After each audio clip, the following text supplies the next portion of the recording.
Hello, everyone. Welcome. We are live right now on CannaBuzz. Thank you so much for watching. If you're watching this right now on YouTube, we're not live. You missed it, but that's okay. Keep tuning in. We've got a great show for you today. We've got a great guest. His name is Ryder, Green Sun Ryder, if you will. He's a farmer and he's got his farm Anderson Valley, and we're going to be talking all about his journey into cannabis and how he got into his recreational farm and everything like that. But before we get too far into it, I got a couple shout outs that I need to make sure that I get to. First off, shout out to everyone in the CannaBuzz community. Without you, we wouldn't be here. So thank you to everyone that's in our app. Go to CannaBuzz in the App Store or search CannaBuzz on Google or go to cannabuzz.app and sign up for an account. Your support helps make all this possible. Use the code New Year for 50% off your first month, and all your support helps make this show possible and our community possible. We super appreciate it, and we love being community supported. I also need to give a shout out to TikiMadMan. So JR, we got a couple Tiki shout outs today. Is that right? Yes, we do. Tiki's having a 50% off of his all his apparel. You got hoodies, t-shirts, beanies, hats, skateboard decks, and all that good stuff. And that's at TikiMadManSwag.com. And he'll be doing that, I think, for the rest of the month, maybe through March. But yeah, go in and score some gear. I did. I got a hoodie, had to grab one. And then for seeds, he's got a really good sale on his site for the tropical runts line that they're doing, and I believe we're giving away a pack of seeds today from that tropical runts line. And he's got the Devil Driver by Tropical Runts on his site, and I think it's $50 a pack, which is a really, really good deal. And it's 10 regs, so you might get some good males in there if you're wanting to do some breeding, get some candy going on. So yeah, check out Tiki's site at tikiseeds.com and go to the menu and hit to the vault. In the vault is where you'll find a large variety of packs, and you also see that Tropical Runts line there, the Devil Driver by Tropical Runts. Great. So we've got a giveaway. We're going to be giving away this pack of seeds at the end of this show. So for our live viewers on CannaBuzz, stay tuned, leave a comment, and that will enter you to win. And if you're watching this on YouTube, you missed the giveaway, but it's all good. We've got a bunch of seeds that we're going to be giving away every single live stream. So become a member of CannaBuzz and join us on the next stream, and you could enter to win. So, all right, let's get to our guest today. Ryder, thanks so much for hanging out with us today on this Sunday afternoon. Today, from the Dude Grows crew, we have an excellent guest, Mr. Green Sun Ryder. His story is extremely powerful, and it's an example of mindful focus and direct action. He's part owner of the Hungry Hollow Farms up in the Anderson Valley and up in beautiful Northern California. And Frenchie Cannoli once said that the Anderson Valley produces the best sun-grown terpenes on Earth, along with a few other regions in Southern Oregon. I wonder if an Oregon guy wrote this copy, JR, by the way. Frenchie said Anderson Valley produces some of the best sun-grown terpenes. We have a lot to talk about today. Sun Ryder, thanks so much for joining us. How's it going, man? Great. Thanks for having us, and I really appreciate it. Yeah, Frenchie told us, my buddy and I, the farm I run, it's on a guy who's been growing here for 40 plus years in the area. Anyway, so Frenchie was talking to us at the Emerald Cup a few years ago, and he was telling us that he believed Anderson Valley, along with Southern Oregon, have the best microclimates for cannabis terpene production. Okay, cool. I wasn't sure if JR slipped in the Oregon mention just because he... That's confirmed. They grow just as good as us, and we grow just as good as them. Hey, thanks for having my back, brother. Yeah, absolutely. It's all about love. Like you say, growers love, man. There's enough room for everybody in this industry, and especially if we support each other. There's no, you can't be hating on the small growers in the circle. Right. Well, thanks so much for joining us, man. Yeah, absolutely. I appreciate it. We're all DGC, and And yeah, I met you guys at the Cup this past year, and I was more than excited to get on with you guys.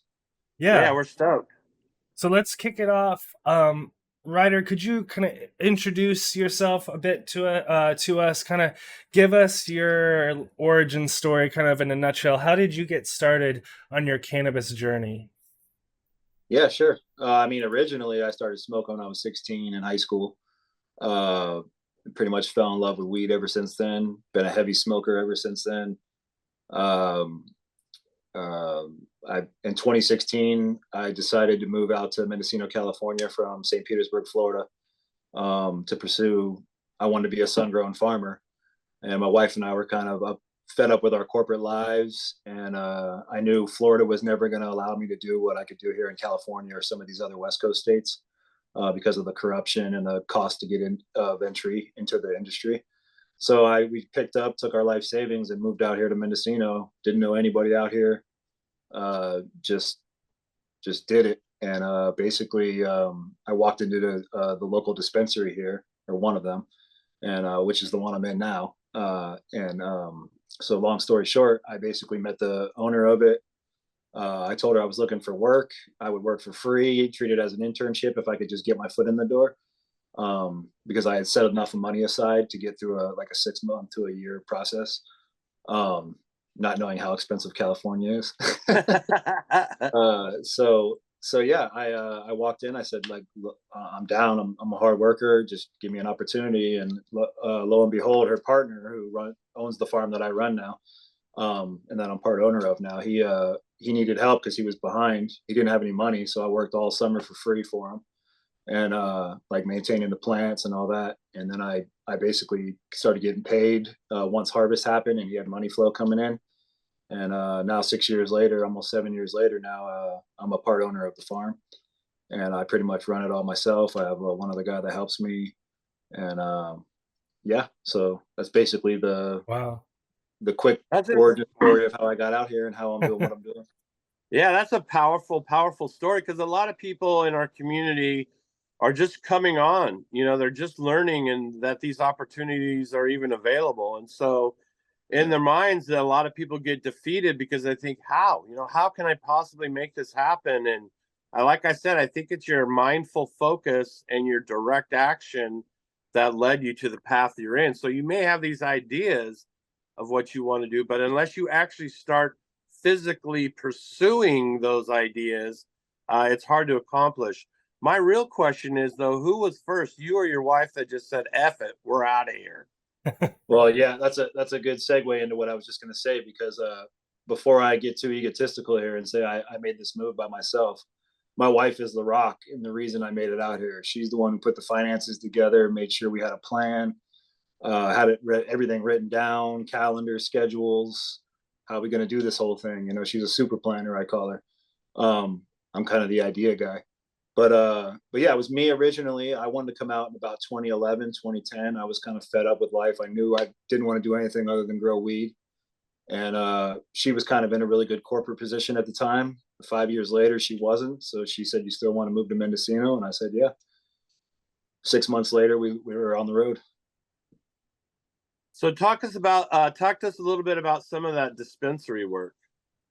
Yeah. So now with the way California's industry is, and the industry nationwide in general, I don't really make money at the farm, and haven't for a couple of years. It's all, we just put whatever little bit of money we make back into getting the crop going next year. Because the prices are so far down, the taxes are so high. I was going to get into this later, but the 280E stuff, which I can talk about that later. Yeah. But yeah, dispensaries, it's really cool. I love the fact that people here blow my mind. Like, you'll get an 85-year-old little small 5'2" woman that comes in here, and I think she wants some light edibles or something, and no, she wants $100 gram of rosin, or and it's just cool to see like the age range and the usage range of what like different people use it for sleep, pain relief. So it's cool to get to have that interaction with different communities of people that I normally wouldn't talk to. Yeah. See their stories about how this truly is medicine, and how it alleviates their pain or helps them get through whatever part of the day they need to get through. So when you were there, did you notice like, hey, these people have had access to cannabis, safe and access to cannabis for many, many years, where people in certain areas like Florida don't have that kind of access and don't have that kind of ability to help themselves? Did you hear more specific stories about medical uses for for the patients, I would say, who were coming in? Oh, absolutely. Yeah. I mean, we have people that come in daily for sleep, pain relief, and we have veterans that come in and say, I've cut my opioid use in half. I've completely got my opioids out of my system by using some form of cannabis, whether it's an edible, some sort of tincture that they use, or even just smoking, or whatever it might be. There's a plethora of products that I see people coming in and saying, this is truly medicine to me. And that's the coolest thing about it for me. The dispensary thing is for all of us that are tight in this world, and we kind of grow our own. We kind of poo-poo the dispensary, and I kind of hate the distro model because it does ruin good product. But when you see that someone can come in here and get a micro dose of cannabis and some CBD, and it helps them sleep, or they get some CBN and it helps them sleep, or they get some CBD and THC to help with their pain relief, to allow them to relax, or the anxiety. These are all things that people come through and just tell me constantly, daily, or the days that I'm here, a couple days here and there. Uh, you're saving my life, or you're making my life better. And so it's cool to hear those medical stories, and to know that every job I've ever had in my life, I just kind of like did it. I never really liked it.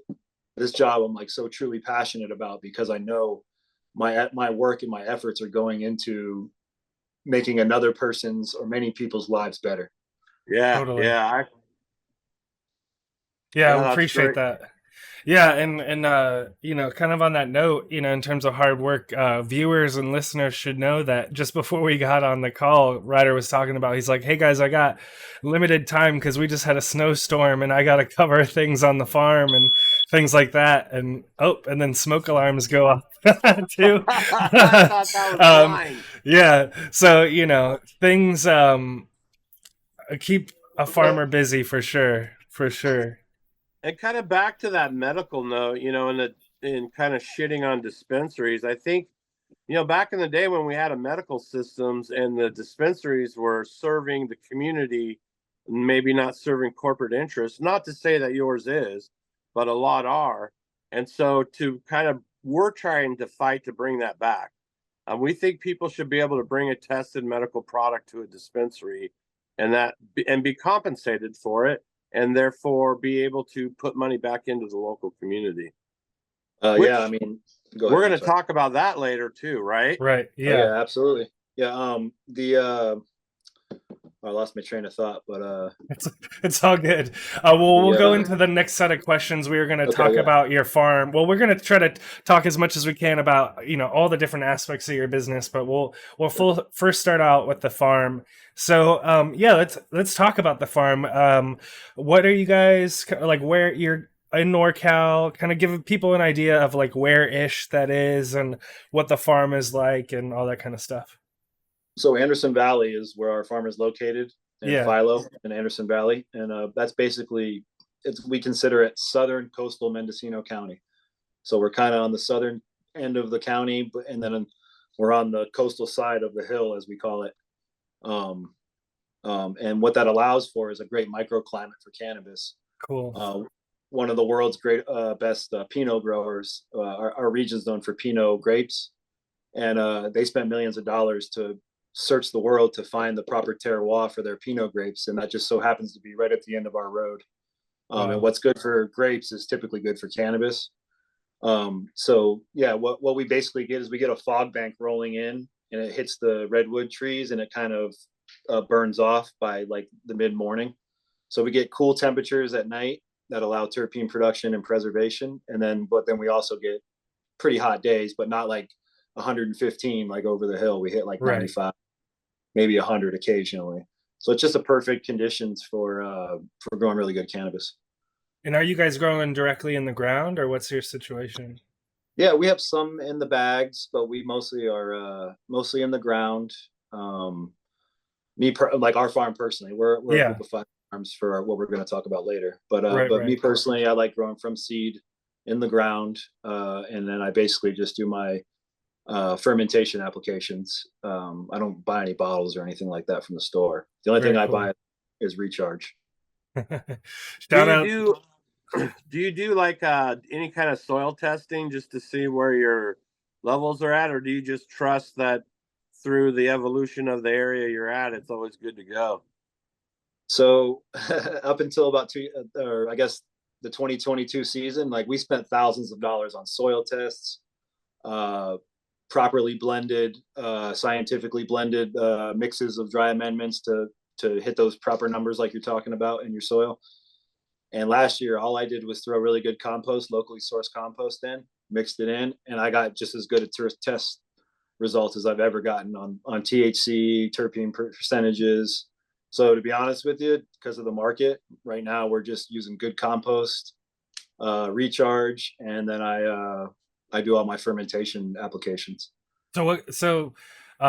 Let's talk about ferments. And by the way, too, I was asking about in ground just because you were talking about terroir.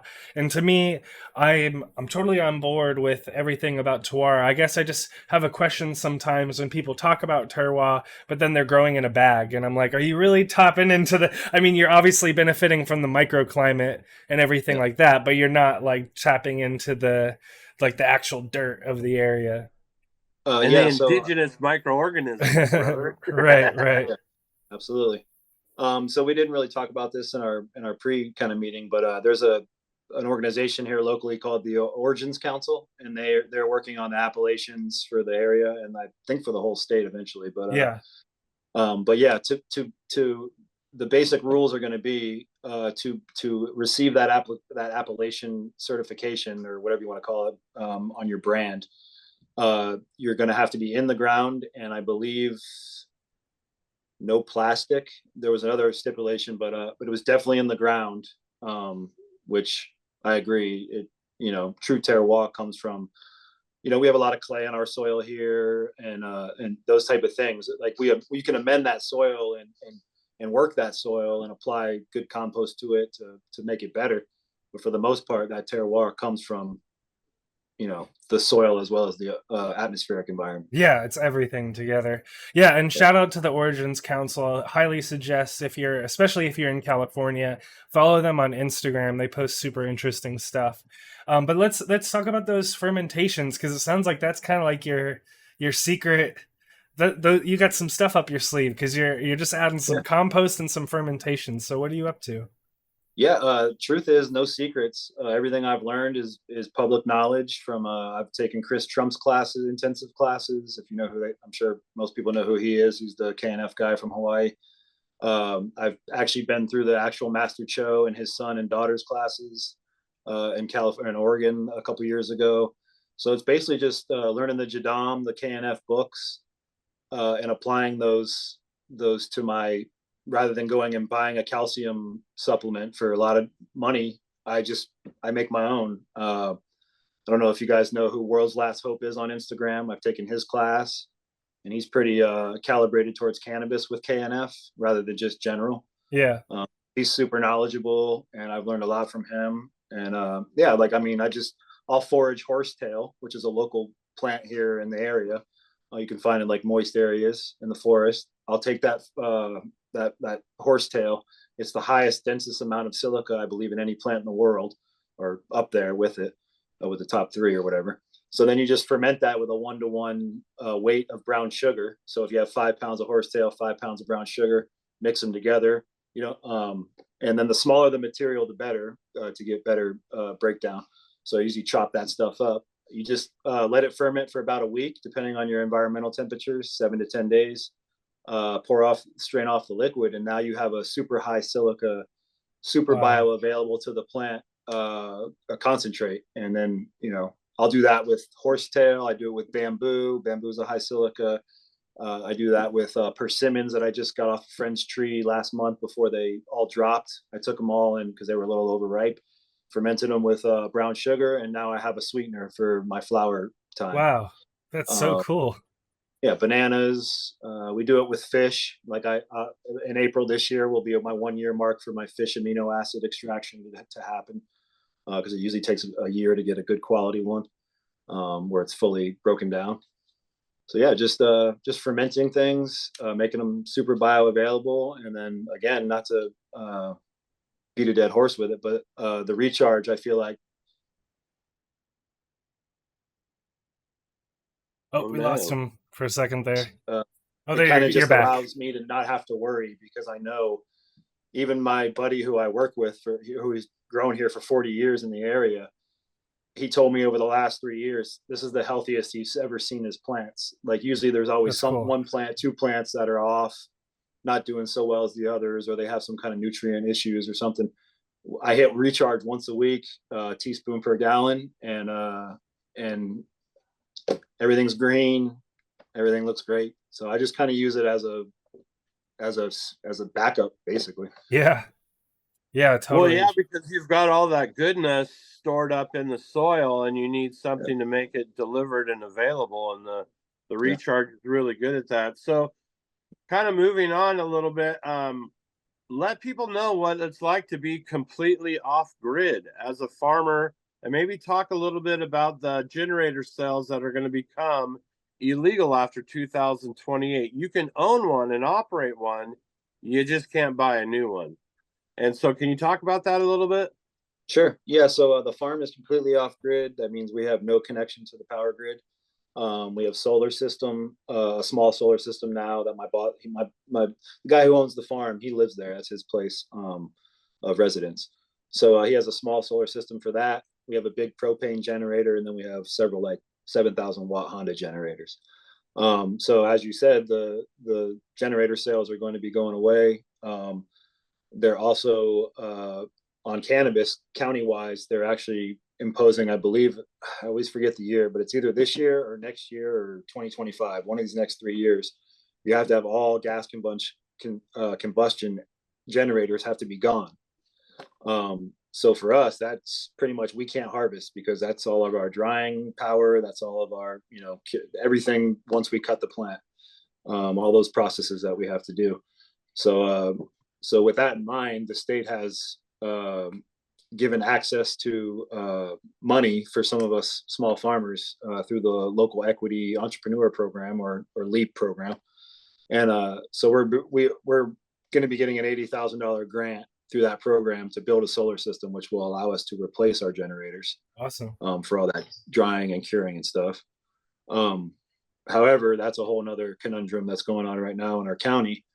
I don't know if we want to talk about that yet, but I think we're getting into that one towards the end, because we really want to yeah. push people towards community activism. Yeah. So what kind of Oh, and CannaBridge and the live stream. Once again, we are live on CannaBuzz. If you're watching this on YouTube, you missed the live stream, but shout out to everyone in the live stream. You're going to be entered to win a pack of seeds from TikiMadMan. CannaBridge said, that's crazy about the generator sales. Yeah, they're doing it.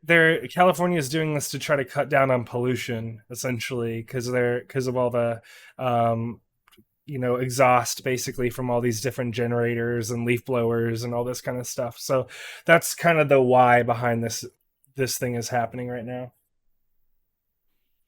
But anyways, JR, let's see. Anything? Well, let's talk about real quick about the farm. Well, last couple questions about the farm that I wanted to make sure we hit on.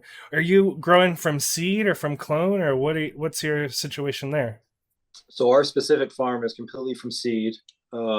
A lot of it is because we're off grid. Once we have the solar system, we'll probably start keeping genetics around, but it's really hard to do when you got to run generators nonstop and you got to go get the gas and right. Blah, blah. But yeah, so we're all from seed, and most of our farms are pretty much seed. We have a couple farms that grow from clones, mostly ones that they've bred themselves. So yeah, everything's from seed. We try to find seed that's not phenotypical variation as much as, like F1s. We have a buddy here who we grow as F1s, but we get 6 to 8 phenos out of it, and that's really hard to commercially sell. Yeah. Especially bulk. If you're putting it in your packaging, it's a little easier because you can make it look good. But if you're selling bulk and someone sees purple and green buds or different structured buds into one bag, they'll lowball you or they'll just turn it down. Right. Yeah.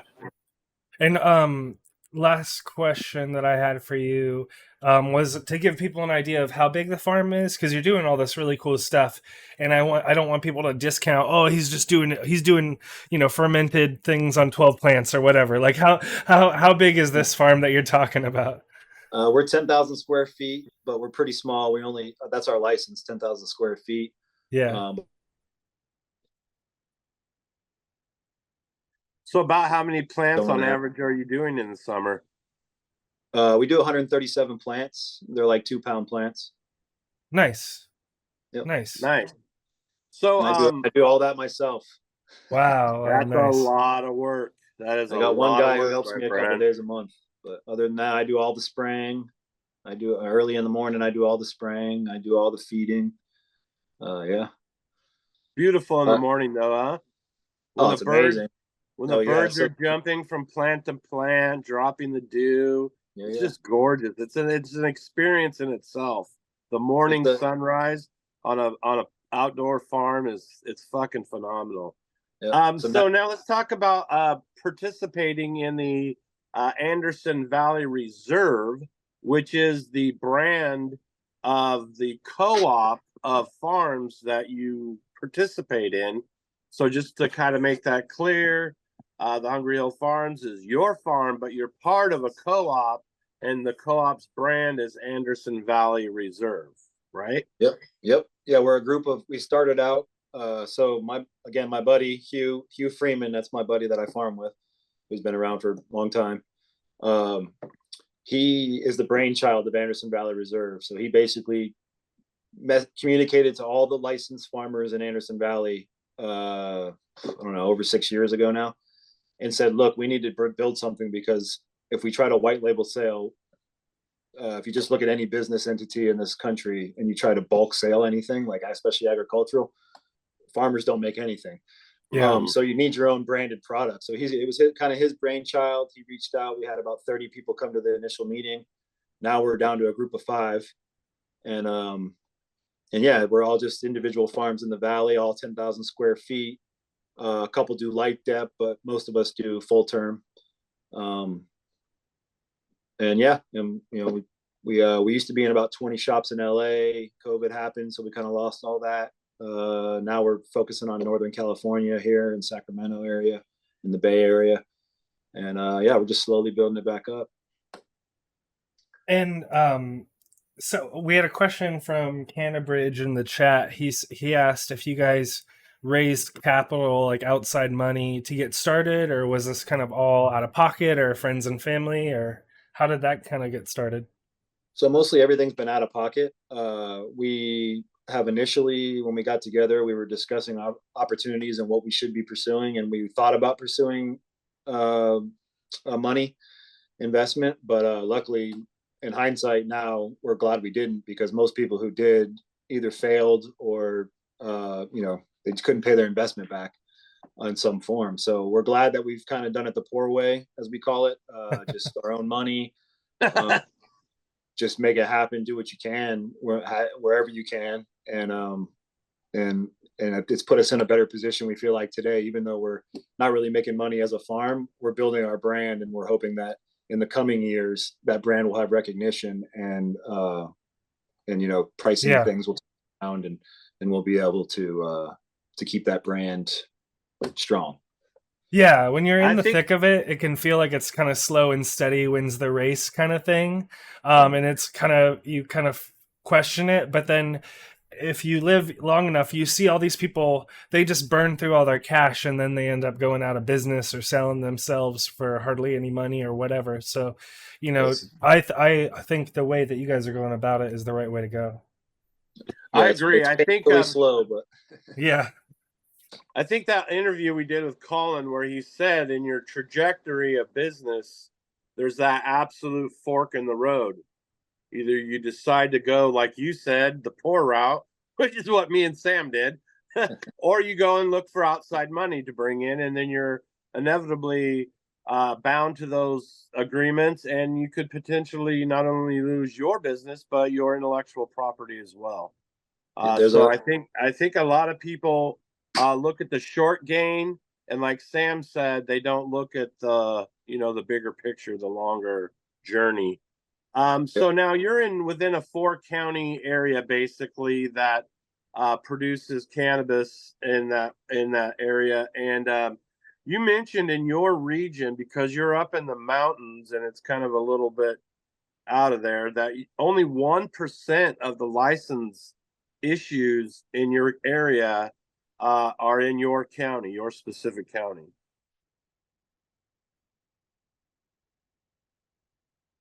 Oh, we got. County, There you what's go. that? You're back. We got the mountain internet connection sometimes drops every Yeah, once in a right. while. But we'll cut you some slack because you're calling from the mountains, so it's all good. The Emerald Triangle is Humboldt County, Trinity County, and Mendocino County. And then they also included Nevada County in this article that I was reading about percentage of licensure.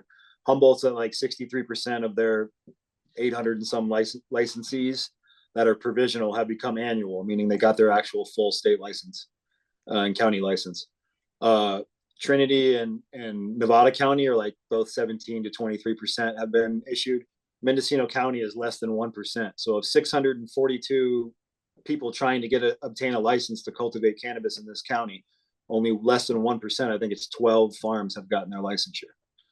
But we've been doing this program for 6 years, and our county has just been completely obstructionist with just like our board of supervisors. Every time they discuss cannabis in the county, it's they want to talk about federal illegalities for everything, like our grant program, the LEAP program. They keep wanting to push it back to, oh, what if the feds come in and say that's illegal and you're money laundering, or all these little things where we've already had lawyers come and say that it's not relevant. Not really happening. Yeah. Right. Legalization. Yeah. We're already participating in a state program that the feds have said they're not going to come after.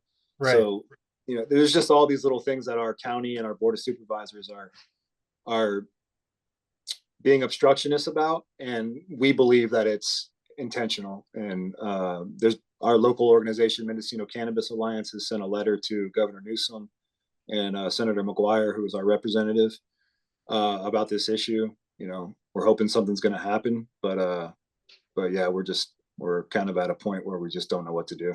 Yeah. Well, you had July mentioned 1st is the state deadline for all the counties to issue the licenses, and obviously Mendocino is not going to get through 630 of them in a few months. Right. And so you had mentioned that you felt like they were trying to push you guys out of the mountains. Yeah, they would prefer to. I'm sorry. Go ahead. Just out of a convenience factor, almost. Yeah, they would prefer to. In our mind, this isn't fact. This is just my opinion and several other farmers' opinions. Is they'd rather just shoot up the 101, the Highway 101, and just pull off and regulate a few of these bigger farms that are easily accessible, rather than having to come to 642 farms all up in the hills on dirt roads and that kind of stuff. Yeah, it seems like sense to me. I think the organizations like Origins Council and these other groups, like you're saying that you're involved with, I think they're doing a good job of getting these stories out there so that the people in Sacramento can better understand the impacts of all this stuff, right? Where it's like maybe they're not actively thinking, oh, I want to push them out, but the net effect is all the same regardless, right? Like whether they're purposefully doing it or not, this is the effect. And they have to understand that.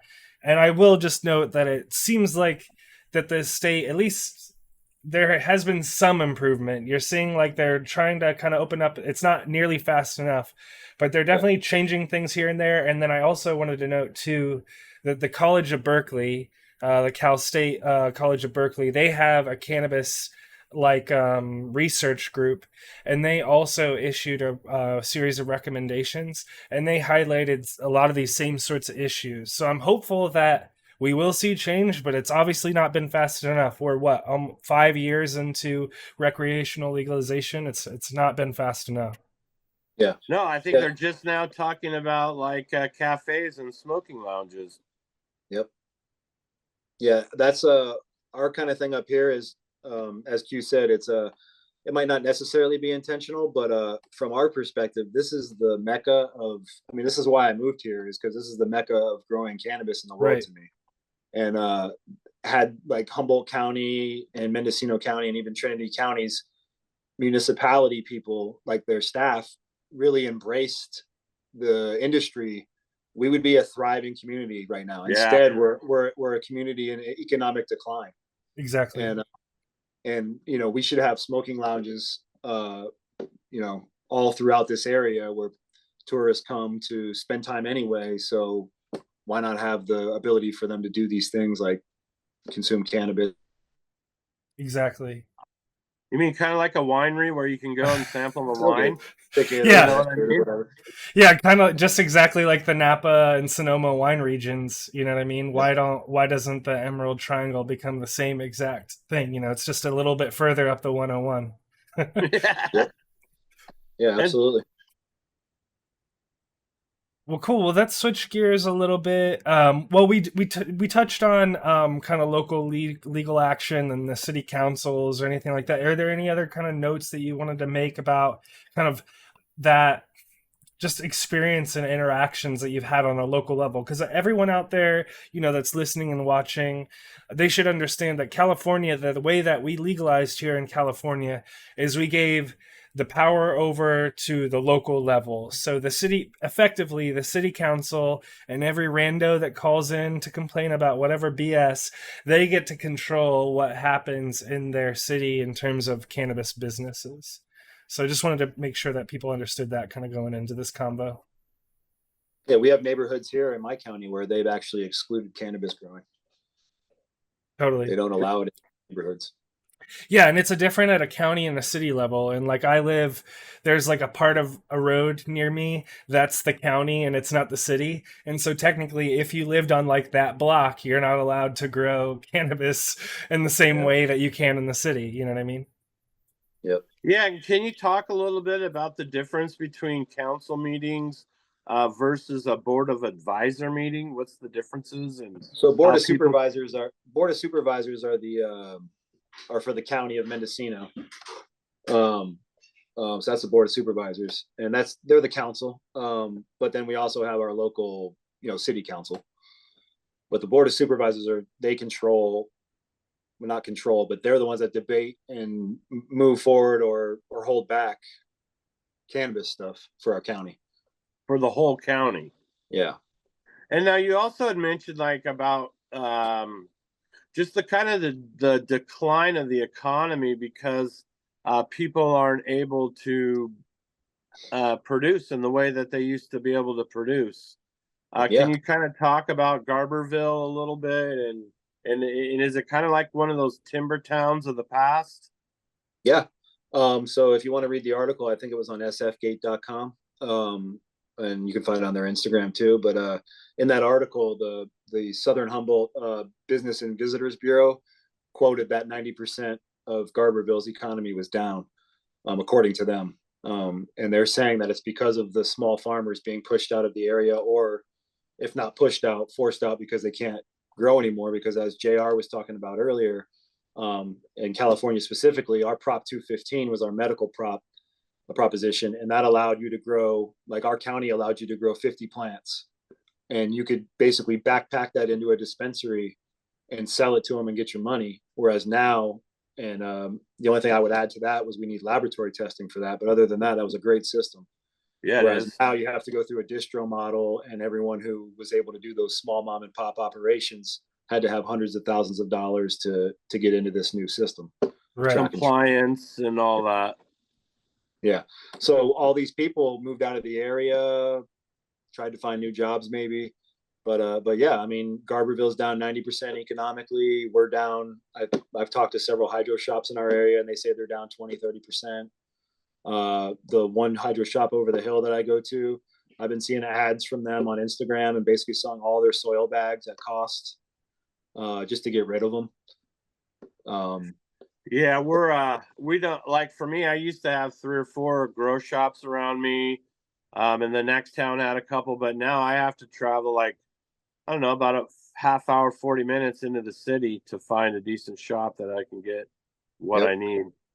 Yep. Yeah, it's an hour and 20 minutes for me to go to that one I'm talking about. I have a couple over here, but they've totally scaled back, so they don't really have a lot of stuff, and they're just holding on by a thin thread. So Yeah. Yeah. Yeah, definitely sales are kind of across the board or down. Even you can see that at a state level too in terms of revenue that the all the states are making in terms of tax revenue, or at least taxable revenue. All the it's been going down. Well, let's talk about Anderson Valley Reserve and the farm. I was curious because you mentioned a couple times distro or distribution. So does your co-op handle distribution for you guys, or do you have a different distro company that you work with individually, or like how does that all work? oh, I lost you there for a second. I Yeah, was yeah, how's the distro work basically? so so we again, like I said, we're doing it the poor way, so we can't really afford to do our own distro because that there's a lot of not just getting the license, there's a lot of financial tax implications that come along with it. Yeah. So we use another local distributor in our area here for who are friends of ours. Another just bootstrapping kind of a company. So they do all our packaging and our distro. We have a salesperson who does our sales, and then we do all the back end work. There's about 7 of us in the group that make up the Right. 5 fund. So yeah, it's we have a CEO that we voted on. We have a board of directors that we voted on, and basically the board of directors makes decisions. The CEO kind of she keeps us all in line and kicks all our butts when we don't do the right thing. And we've all kind of that's a really key important part of an organization in my mind is some of us don't even get along in our organization, to be honest with you. Some of us kind of have bump heads on certain things. Yeah. But we all listen to this woman, Bonnie, who runs our group, who's a farmer. We all respect her. So we all voted her in that CEO position because we're all willing to let her tell us, hey, you're doing this wrong, or hey, you need to do this better. Whereas had someone else been voted in that position, which they were at one point, there was a lot of headbutting and dragging feet and just a lot of things that make the machine not work properly. And that's a really key feature for an organization, to have that person who people are willing to look towards and listen to for to move the business forward. For sure. That's kind of a shout out to women in leadership roles. I think we need to have a lot more of that happening. There's a lot of. Go ahead. I was just going to say, there's a lot of guys, in my experience, guys don't want to call each other out and like, oh, you fucked this up, or I'm sorry, I shouldn't, because you messed this up, or you messed that up. Whereas just personally, I feel like sometimes when a woman comes in and she's a little aggressive towards us, men will back off and listen to her. Just my personal experience in life. That's kind of how I see it. So now, obviously, you guys are building a brand and origin story and all that stuff. So kind of give us an idea of what you're presenting to people out there in representation of Anderson Valley Reserve. So for us, it's we're full term sun grown. That's our focus. The whole terroir thing, growing out of the ground, trying not to use anything that we don't really need artificially like that. We're just trying to present really high quality, like our stuff. None of our stuff hits 30% THC like a lot of these other people say their stuff does. Our stuff tests like 24, 25, 27, 28, but we're hitting 2.5% terpenes, 3% terpenes. And the bud is just amazingly flavorful.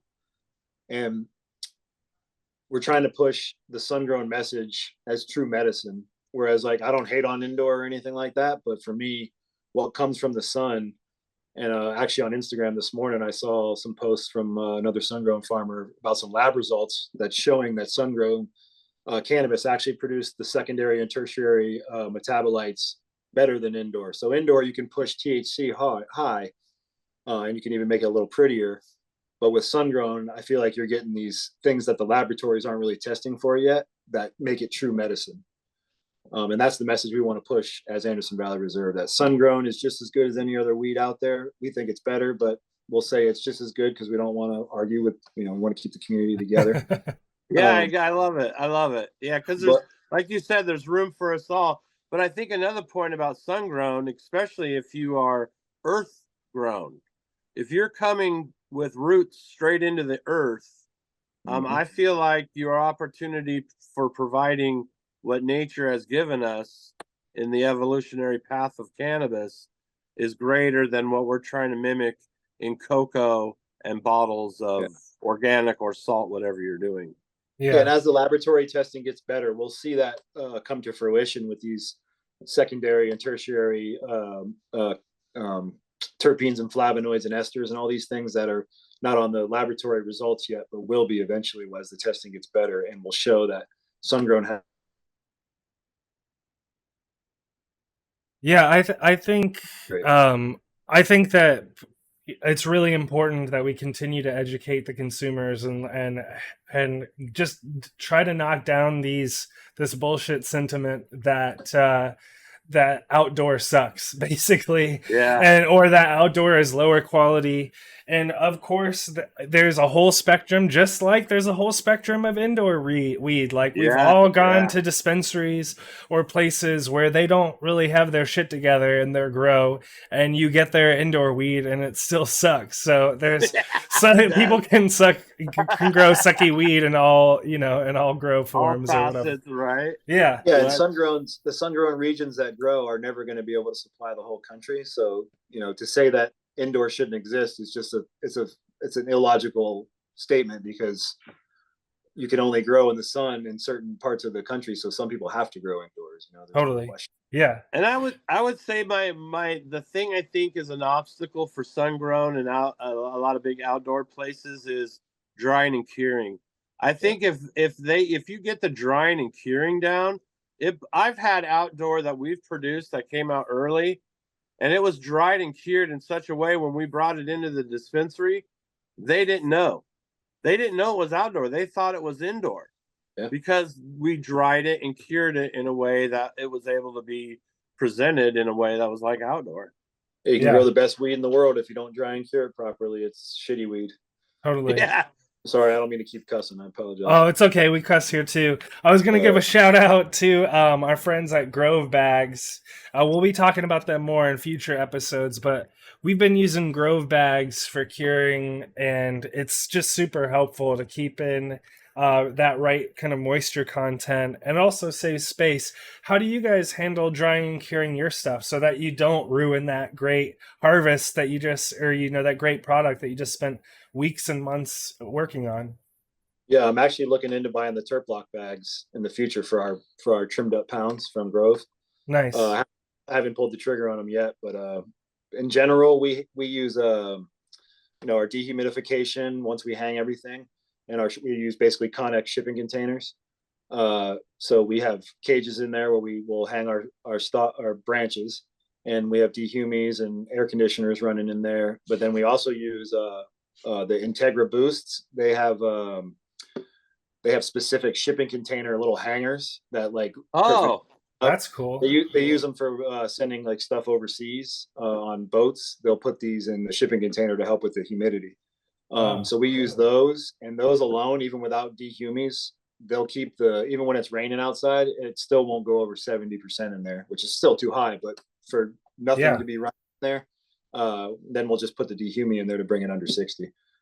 But yeah, that's really cool. What we do. And then ideally, if I had a perfect world, I would trim as the batch becomes, like, as we're going to put a batch of product through, like 10 pounds of Blue Dream or whatever strain OG through packaging. I would love to just take it off the branch right there, trim it, but we don't have those kind of facilities, and we have to do what we have to do. So we trim everything at the end of the year off the branch. We buck everything off the branch. We trim everything, and then we just keep it in vacuum sealed pound bags. Right. Yeah. Yep. Colton in our chat, Cannabridge, he said he uses turkey bags. I was also going to shout out Grove Bags. They actually sent me like bags of all sizes. They even have like trash bag size bags, so you can go all out and put. I know several people on the California licensed market who use the turf block bags. Yeah, it's cool stuff. JR, you're on mute, man. There you go. They have their version of a turkey bag as well. So you don't have to get those black, you can either do the turkey bag style with the same environmental technology that the actual zipping turf block bags. And shout out there to Gina. She pointed out that some of their smaller bags she was having issues with. So we're going to bring that up and talk about that. But yeah, so what's going to kind of be your flavors that you're focusing on this season? You mean what we're going to be planting? Yeah. For 23. We're actually gonna. That's why I said Blue Dream earlier, because I'm going to be growing my buddy Jason from Equilibrium Genetics. Oh, we lost you there for a second. The root beer cut. There, you're back. Okay, what were you saying?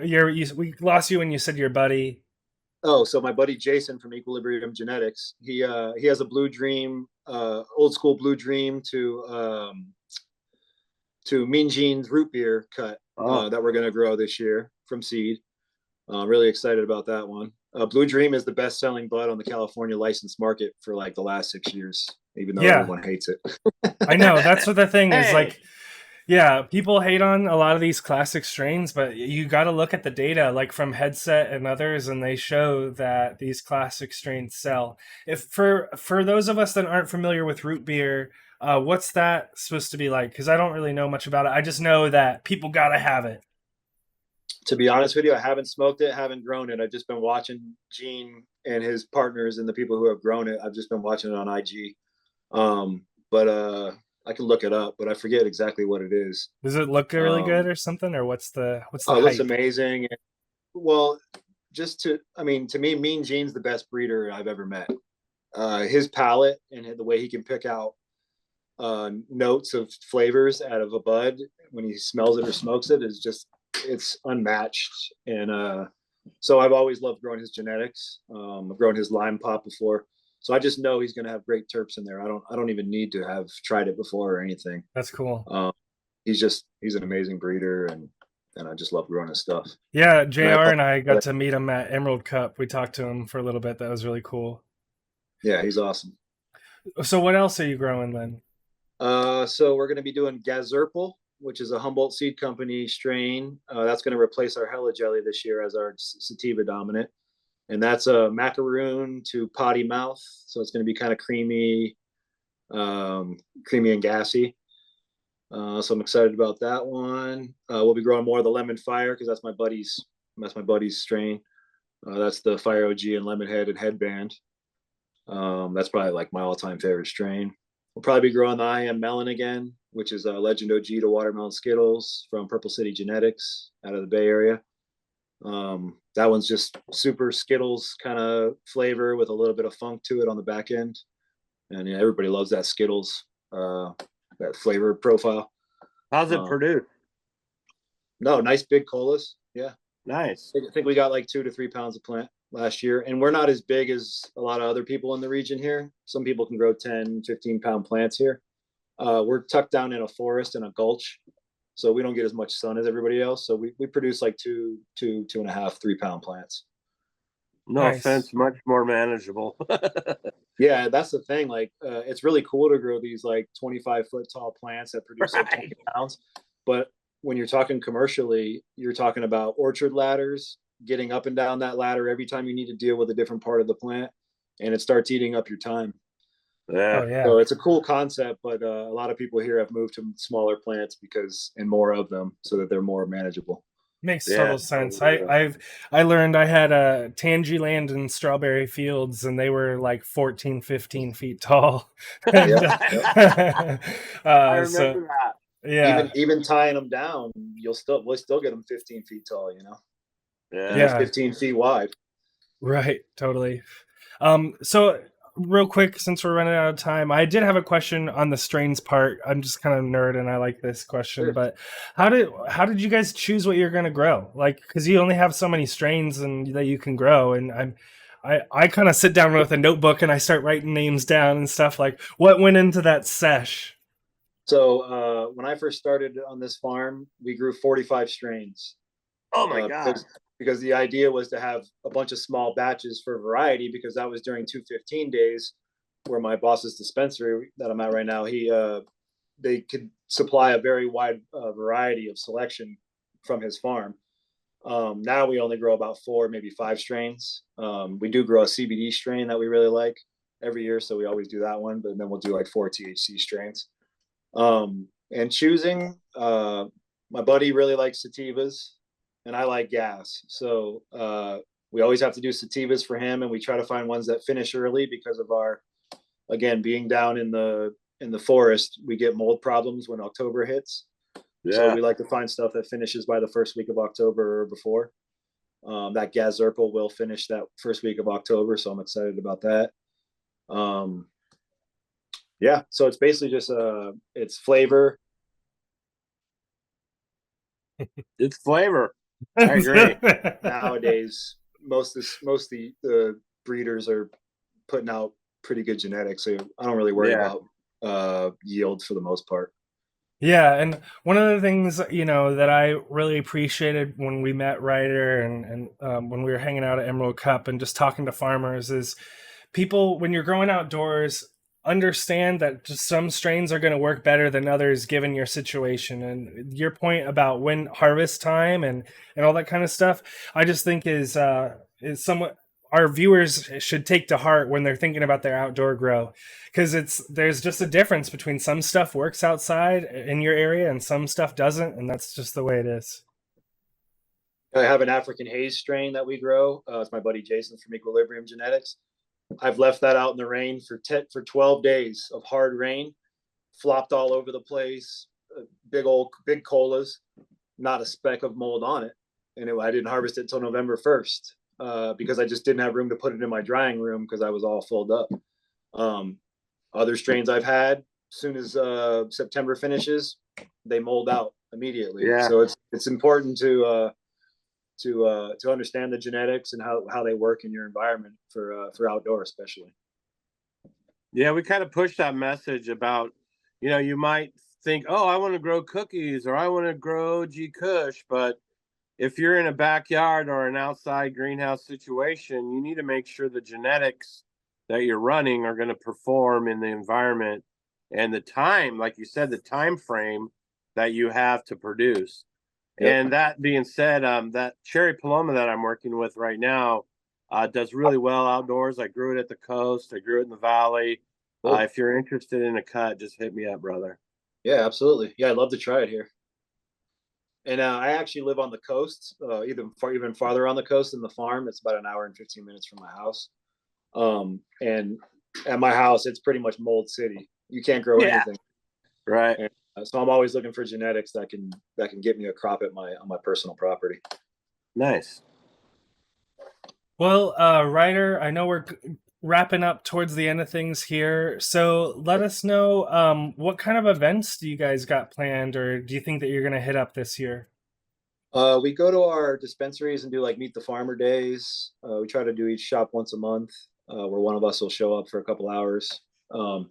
We did Emerald Cup last year because we got an equity booth. Otherwise, we couldn't afford it. If they do that again, they probably won't give it to us this year. They'll give it to a different farm.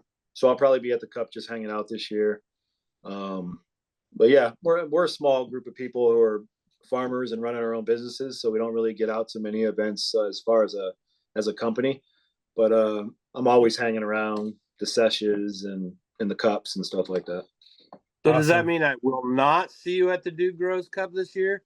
So I've been trying to make it to the Dude Grows Cup since the first year, since I lived in Florida, and because that's when I first started listening to Dude and Scotty.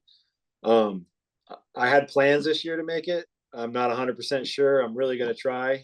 So I'm saying maybe. Good. We'll take a maybe is better than a no.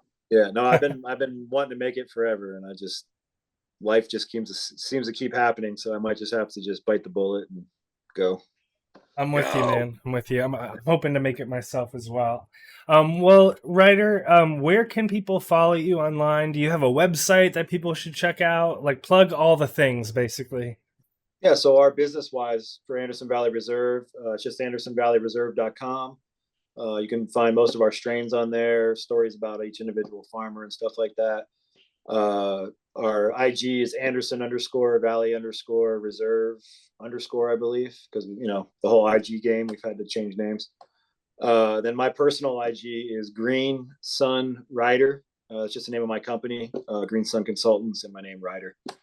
Other than that, yeah, that's pretty much where I'm at. I try to do Discord. I haven't figured it out yet. One of these days I'll get on there for DGC. Yeah. I get on there, but then I just start clicking on stuff and I just get confused. And right. It was a learning curve. It really was. We do that happy hour on there every Friday. That's 420 Friday, right? Yeah. Come join us sometime. We'd love to see you. Yeah, I have a reminder in my phone every Friday at 4:20 that goes off. I just have to remember to go into Discord. For sure. Well, Ryder, it was really great time hanging out with you today. Thank you so much for joining us. If you're watching this right now on YouTube, thank you for watching. Make sure you like and subscribe and leave a comment. We would love to see and hear from you. Also, you missed out on our seed giveaway for the live viewers on CannaBuzz right now, our community, members only community. We're going to have a seed giveaway just after the end of this, so keep watching. But for everyone else, come join the community in our future live streams. We're going to be giving away seed packs every single week. We've also got Grove bags that we're going to be giving away, so stay tuned for all that stuff. And make sure to support TikiMadMan. What's the website, JR, that Tiki said we should send? TikiSeeds.com. Also, we're going to do a little wrap up for next week. We've got Guru from the Do Grow Show coming on. That'll be March 5th at 2 to 3 p.m. Pacific Standard Time. And also Friday, we launched the West Coast Connoisseur episode, and it is up on YouTube. So make sure you hit that up and tell all your friends. And we will be giving away more prizes next session. Well, Ryder, we're going to let you get back to things on the farm and dealing with the snow and whatever Mother Nature's throwing at you in the latest. But we hope you have a great spring season, and we'll definitely have to catch up with you sometime. Maybe we'll get a broadcast from this great farm that you're going to have behind you later this year. Yeah, I appreciate you guys having me on. I love talking to anybody in the DGC, and I love the community of the DGC, and I love what you guys are doing with the CannaBuzz social on YouTube. And thanks. And yeah, let's just keep making the community stronger. I know there's a lot of issues in the community right now, but yeah, man, just grow your own and love each other, man. Yeah, keep your head up for sure. Well, growers love, Ryder. Thanks for hanging out with us today. Peace. Growers love, brother. Peace. Peace, man.